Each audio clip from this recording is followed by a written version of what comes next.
ایک بزرگ کے پاس ایک نوجوان آیا. اس نے کہا حضرت جی میرا نماز میں دل نہیں لگتا. تو بزرگ فرمانے لگے تیرا مسئلہ اصل یہ نہیں، تیرا مسئلہ اور ہے.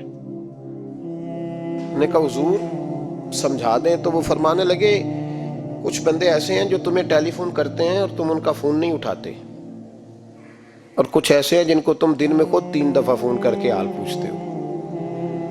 حضور کیا مطلب؟ فرمانے لگے جس سے پیار نہیں نا، اس سے اظہار بیزاری ہے تو اس کا فون بجتا رہے تو کہتے ہیں میں تھا نہیں، میں موجود نہیں تھا، فون چارجنگ پہ تھا، گھر چھوڑ گیا تھا، بہانہ ہے. اور جس سے محبت ہے اس کو ٹیلی فون کر کے کہتے ہیں آپ پریشان تو نہیں ہوتے، بس میرا سلام لینے کو دل کر رہا تھا. فرمانے لگے کہ تیرا اصل مسئلہ یہ ہے کہ تو نے محبت نہیں کی اللہ رسول سے. اگر تیرا خدا رسول سے پیار ہوتا تو یہ جملہ کیسے آتا کہ نماز کو دل نہیں کرتا؟ پھر تو تیرا تہجد کو بھی دل کرتا، پھر تو تیرا ہر وقت قرآن پاک سینے سے چمٹائے رکھنے کو دل کرتا. اس لیے کہ تیرا مقصود اللہ کی ذات ہوتی. کیونکہ مقصود دنیا داری ہے، مقصود دولت بنا لیا معاذ اللہ، مقصود ایک رنگ بنا لیا ہے، اس کا نقصان قوم اٹھا رہی ہے. نقصان رشتوں میں، نعتوں میں حسن نہیں رہا، پیار نہیں رہا، ترتیب نہیں رہی. ایک ناروے سے دوست نے فون کیا، مجھے کہنے لگے آپ بڑی تقریریں کرتے ہیں، کوئی ہمارے حق میں بھی کر دو. تو میں نے کہا کہ آپ کو کیا ہے؟ کہنے لگے آپ پردیسیوں کی مجبوریاں نہیں سمجھتے. میں نے کہا کیا ہوا؟ کہنے لگے حضرت جی شکوہ ہے کہ ہمارے اپنے ہمیں جب بھی فون کرتے ہیں وہ یہ نہیں پوچھتے کہ شام کا کھانا کھایا ہے کہ نہیں کھایا. وہ کہتے ہیں وہ شادی آ گئی ہے تو جلدی کرو، پیسے بھیج دو، فٹافٹ کرو. کہتے ہیں کبھی کسی نے ہم سے ہمارا حال ہی نہیں پوچھا، کبھی کسی نے یہ غور ہی نہیں کیا کہ وہ پردیس میں گیا ہے اور انشاءاللہ پردیسی کوئی بھی نہ تھی وے ککھ جنا تو پارے تاڑی مار اڑانا باہو اسی آپ ہی اڈن ہارے. تو تیار بیٹھے ہیں، حال ہی کوئی نہیں پردیس میں. یہاں حال یہ ہے کہ جو فون کرتا ہے، ایک بزرگ کہنے لگے کہ 22-23 سال دیے ہیں پردیس کو تو اپنی ہی بیوی کو فون کیا ہے کہ اب نہیں ہوتا، گھٹنوں میں درد رہتا ہے، کمر کمزور ہو گئی ہے، اب میرا دل کرتا ہے کھا رہا ہوں اور میں اپنے گھر میں بیٹھ کے بچوں کے بیچ بیٹھ کے روٹی کھاؤں. اعصاب کمزور ہو گئے ہیں، دل کی دھڑکن تیز رہتی ہے، پتہ نہیں کب وقت آ جائے. تو کہتے ہیں میری بیوی جسے میرے دکھ سکھ کا ساتھی ہونا چاہیے، وہ کہتی ہے چلیں 3-4 سال اور لگا لیں پھر آ جانا. وہ بھائی کیا اس شخص کے ساتھ کیا تعلق ہے؟ اس کا بھائی اسے فون کرتا ہے تو کہتا ہے میں پیسے دے دوں گا، جب آؤ نا تو ایک موبائل ضرور لے آنا.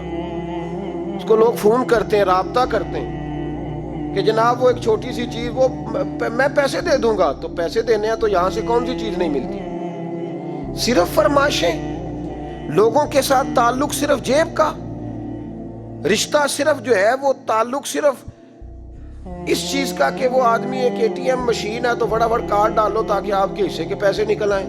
یہ مزاج اس نے نقصان کیا ہے، دراڑیں پڑ گئی ہیں، حالات بگڑ گئے ہیں. میرے نبی کریم سید عالم صلی اللہ تعالی علیہ وسلم نے رشتوں کو جو وقار دیا، تو امام غزالی رحمۃ اللہ تعالی علیہ نے لکھا ہے مکاشفۃ القلوب میں، فرماتے ہیں کچھ لوگ قیامت کے قریب آئیں گے جن کے نبی پاک صلی اللہ علیہ وسلم نے نشاندہی کی ہے، ان کے پاس کوئی شخص نہ بیٹھے ورنہ اس کا دل کالا ہو جائے گا. کہ حضور وہ کون سے؟ تو فرمانے لگے نبی پاک نے کچھ لوگ بتائے ہیں، ان کے پاس نہیں بیٹھنا. کون سے؟ مصطفیٰ کریم نے فرمایا یحبون الدنیا وینسون الآخرہ، جو دنیا کو سے پیار کرنے لگے اور آخرت کو بھول جائیں. امام صاحب فرماتے ہیں ان سے دور رہنا، دل کالا ہو جائے گا. یحبون المال وینسون الحساب، وہ جو نبی پاک نے فرمایا نا کچھ لوگ آئیں گے جو مال سے تو پیار کریں گے پر اس کے حساب کو بھول جائیں گے، ان سے بچنا. فرمایا یحبون القصور وینسون المقبرہ، جو مکانوں سے تو پیار کریں گے پر اپنی قبروں کو بھول جائیں گے. اور فرمایا ان لوگوں سے بھی بچ کے رہنا، ان سے بھی پرہیز کرنا کہ جو لوگ یحبون الخلق وینسون الخالق، جو لوگ مخلوق سے تو پیار کریں گے، بندوں سے بڑا پیار کریں گے لیکن اپنے رب کو بھول جائیں گے، ان لوگوں سے بھی بچیں. ایسے لوگوں سے نبی پاک صلی اللہ علیہ وسلم نے نشاندہی کی، ان سے بچیں.